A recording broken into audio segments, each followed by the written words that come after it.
یکی از مهمترین گرامرهای زبان انگلیسی ساختار جملات شرطی هستش.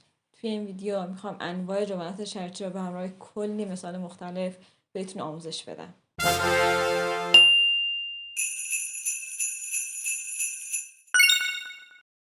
سلام، من الهامم و اینجا کانال انگلیش وید الی هستش. بیاین یک بار برای همیشه این ساختار جملات شرطی رو یاد بگیریم و دیگه بذاریمش کنار. پیش زمینه‌ای که برای این ویدیو احتیاج دارید اینه که همه زمانهای انگلیسی رو کامل بلد باشید. خب الان انواع جملات شرطیمون چی هستن؟ Zero conditional, first conditional, second conditional و third conditional. اولین نوع جملات شرطی نوع صفر هستن و ما از این جملات زمانی استفاده میکنیم که میخوایم در مورد نتیجه فرضی یا واقعی یک عملی حرف بزنیم یا حتی در مورد عادت هامون و یا در مورد حقایق علمی که وجود دارن صحبت بکنیم. ساختار این جملات از دو قسمت تشکیل شده. قسمت اول که مین کلاس هستش و قسمت دوم که بهش میگیم if کلاس. زمانی که توی if کلاس استفاده میکنیم simple present هستش و حتی زمانی که برای مین کلاسمون هم توی این قسمت استفاده میکنیم باز هم زمان simple presentه. مطمئنم که وقتی مثال ها رو ببینیم کامل متوجه میشیم. بریم سراغ مثال. If you melt ice it becomes a liquid. If you melt اینجا زمان simple present که به صورت کاملا ساده اومده. It becomes a liquid. becomes هم که حالت سوم شخصه توی زمان simple present هستش. دوباره میگه که اگر یخ رو ما آبش بکنیم به چی تبدیل میشه؟ به مایع تبدیل میشه. People die if they don't drink enough water. اگر مردم به اندازه کافی آب نخورن میمیرن. زمانمون توی هر دو قسمت هم توی if clause هم توی main clause اینجا دوباره simple present هستش. If you get on well with someone then age isn't important. اگه با یکی خوب را بیای یعنی رابطت با یکی خوب باشه اصلا سن اینجا اهمیتی نداره. اگر یادتون باشه بهتون گفتم که برای صحبت کردن در مورد عادت هامون هم میتونیم از این ساختار شرطی نوع صفر استفاده بکنیم. شرطی نوع اول که همون زیرو هستش. خب من میخوام بگم اگر صبح قهوه‌مو نخورم سردرد میشم. If I don't drink my coffee every morning I get a headache. If you own a car you also have to pay for insurance. اگر شما صاحب یک ماشین هستین حتما باید بیمه هم پرداخت بکنید براش.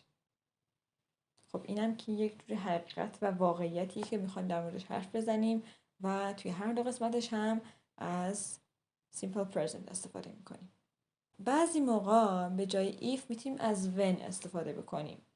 مثل این مثال ببینیم با هم. مثال که بهتون گفتم if you melt ice it becomes a liquid. اگر به جای if ما از when استفاده بکنیم جمله‌مون به این صورت خواهد بود. When you melt ice it becomes a liquid. وقتی ما یخ رو آبش میکنیم به مایع تبدیل میشه. ما حتی یه سری شرطی داریم که به هنگام دستور دادن از اون استفاده میکنیم.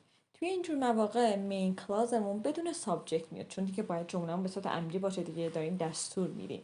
این مثال رو ببینیم با هم. Text me if you get lost. اگه گم شدی بهم پیام بده. If you are cold put on your coat. اگه سردت شد کتت رو بپوش، کتت رو تنت کن. خب نوبتی هم باشه نوبت شرطی نوع اول همون first conditional هستش.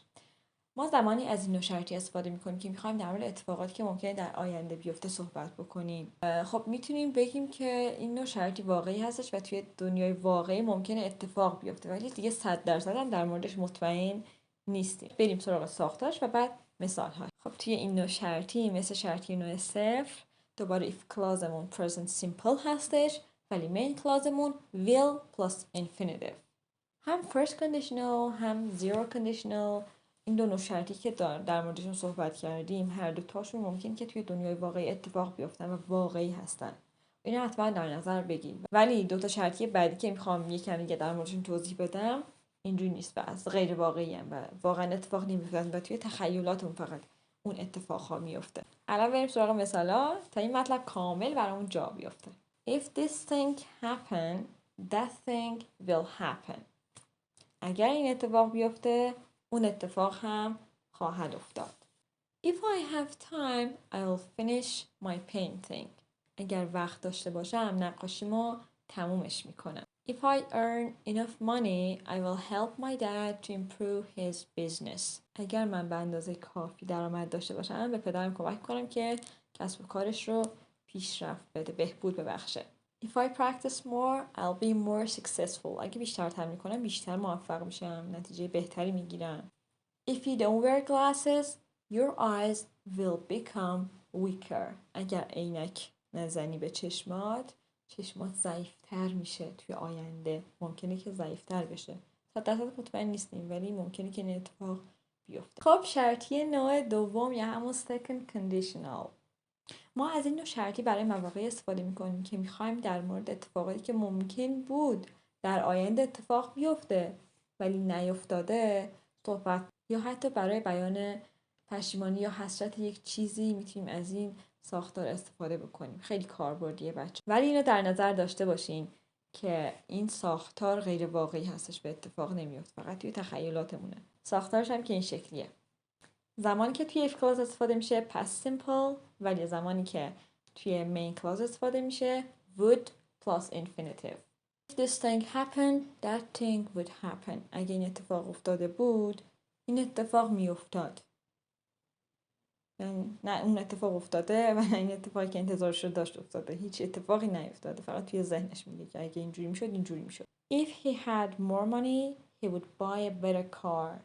اگر پول بیشتری داشت ماشین بهتری می‌خرید. خب پول بیشتری نداشت و ماشین بهتری هم نخریده، فقط به اندازه پولی که داشته ماشین خریده. If I was taller, I wouldn't wear high heels. اگه قدم بلندتر بود مجبور نبودم که کفش پاشنه بلند بپوشم. If I were you, I would be more nervous in this situation. اگه من جای تو بودم خیلی نروس تر می‌شدم، حساس تر می‌شدم نسبت به این موقعیت. بچه همینجور که دیدین من گفتم if I were you، ولی همیشه دیدیم که آی با واز میاد. هر دوتاش هم درسته، هم میتونیم واز بگیم هم ور، اصلا هیچ ایراد نداره. بعضی جا میگن نه حتما باید ور بگیم واز غلطه، نه اینجوری نیست، دوتاش هم درسته، هر دوتا رو میتونیم استفاده بکنیم. If I was a doctor, I would hate all those hours that you have to work. اگه دکتر میشدم از همه اون ساعتایی که مجبور بودم کار کنم متنفر میشدم. نوع سوم شرطیار third conditional ها. خب ما از این نوع شرطی زمانی استفاده میکنیم که میخوایم در مورد اتفاقی که اصلا نیفتاده و نخواهد افتاد و فقط یک اتفاق فرضیه و حتی در مورد نتیجه اون اتفاق فرضی حرف بزنیم. با دیدن مثال ها این مطلب بیشتر براتون جا میفته. بریم مثال ها رو ببینیم. البته اول ساختارش رو یاد بگیریم بعد بریم سراغ مثال ها. برای if clauseمون از زمان past perfect استفاده میکنیم، ولی برای main clauseمون would have plus past participle. past participle یعنی چی؟ یعنی همون شکل سوم فعلمون که برای فعل go مثلا در نظر بگیریم go, went, gone. gone شکل سوم فعل برای go هستش. If I had studied harder, I would have passed the exam.